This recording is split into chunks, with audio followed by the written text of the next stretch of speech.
Hello everyone and welcome back to the GamerDad89. Today we've got Grand Theft Auto San Andreas from the Definitive Edition remaster of the trilogy.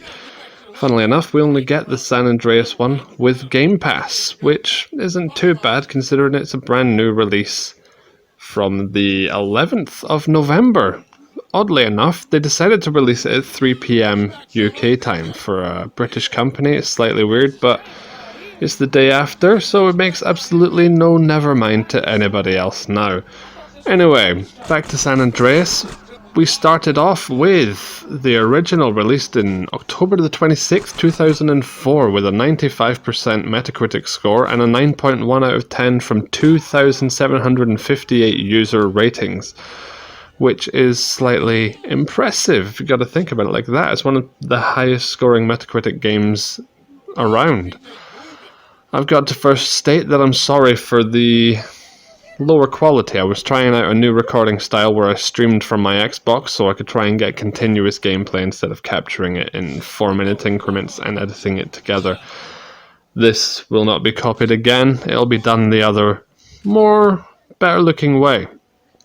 And speaking of better looking, I've got to say that the graphics uphaul is the thing that you're going to notice first of all, especially in the opening cutscenes.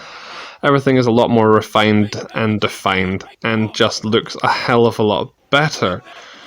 The animation style is kept the same as the original, which is good. I was concerned that we were maybe going to try and upgrade it to the GTA 5 style of graphics, but I suppose that one was meant to be more realistic and this one is not supposed to be. I mean, it's not even set in the same time period as we've got right now.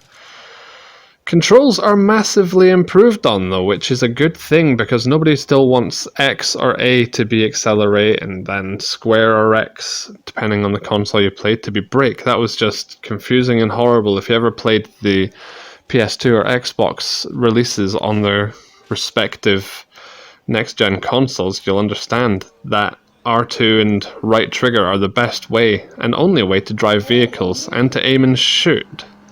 But shooting from a car isn't as simple as you'd think. I continued to play after recording here and I didn't shoot from the car once, just purely because I was used to the GTA 5 style, and as I remember, you could only shoot sideways from cars in San Andreas.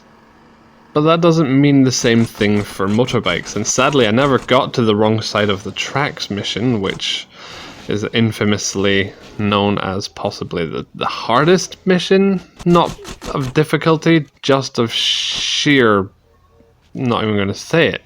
Instead we'll say pomposity of big smoke. That aside, the mission that I'd have struggled with the most at the minute is Sweet's Girl, because I've died 3 times trying to do that mission, and it's purely because the shooting just isn't as good as you'd expect it to be.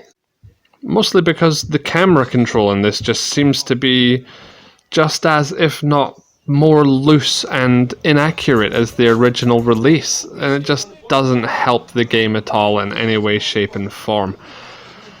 But the shooting doesn't seem to be the only place that hasn't been as updated as you'd want it to be. It also kinda seems like the NPC drivers and the police both have had slightly less updating than they should have had. The mission where you have to go around killing all the ballers, at the end of it you're driving through the tunnel in the park and you gotta get to the spray and pay, or pay and spray, whatever the hell it's called.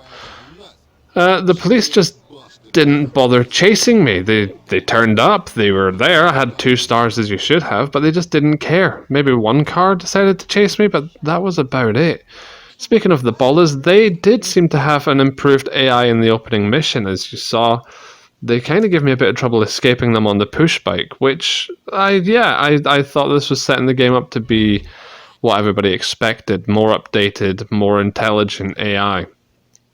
But it wasn't just the fact of that being a bit more difficult. My A button just stopped working pedaling the bike, and even when I was trying to run, it was just become massively unresponsive. Couple of the things that I do really like though, I went into one of the bars that I don't ever remember being there. I thought that was the hot coffee house, but they had updated and just completely new mini games. One where you're flying around as a bumblebee collecting flowers, which by the way you have to go to the top and the bottom of the screen. The other one was Space Monkey, which is just a side-scrolling shooter. That being said, the pool game, which was really fun in the original, just seems half finished. Maybe I couldn't see the entire screen from my recording, but there was no power to be shown in your shot. That could possibly just get fixed with an upgrade later on in life as a improvement on life. However, I didn't get any trophies in this because I decided to mess around with my brain and see if I could remember any of the old cheat codes, one of which I just don't know why every game you should try if you're a gamer was the Konami code, which activated big head mode. I didn't expect it to do anything, it's just one that you always try. But Gamer Baby agrees with this, it's not a good thing. As soon as you input a code, the game blocks any and all trophies for that save file, so you have to start a new game. So I inadvertently stopped myself getting any achievements there, which is slightly annoying. Overall, my experience with it was quite fun, and I really do think if you do enjoy the GTA franchise, and if you've never played the GTA games prior to 5, because Christ, we all know that's an old game now, I'd definitely say give this a go. And along with my recommendation, it's getting a steady 3 stars because I do feel that the original was the better game. And with that, I just want to go ahead and say thank you for watching, thank you for tolerating the Gamer Baby noises, and please subscribe, share, comment, and have a good day. Hope you've enjoyed.